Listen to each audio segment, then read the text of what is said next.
அந்த Marina beach சிறு படகடையில் ஒரு நிழலாகி நாம் வசிப்போமா? காஃபி டே போகலாம், ஸ்னோ பவுலிங் ஆடலாம், போன் சண்டே போடலாம், பில்லியர்ட்ஸில் சேரலாம். மீட்டிங் நடந்தால் இனி டேட்டிங் நடக்கும். ஒரு ஸ்பூனை வைத்து ஐஸ்கிரீமை பாதி பாதி தின்னலாம். எப்படா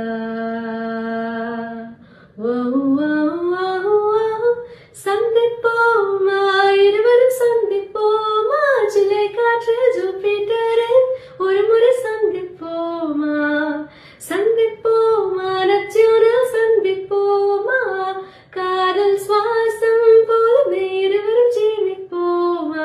இந்த சாலையில் போகின்றான் மீசை வைத்த பையன், அவன் 6 அடி உயரம், அழகிய உருவம், ஆப்பிள் போலே இருப்பானே. எந்த கல்லூரிக்கு போகின்றதோ என்னை தாக்கியதா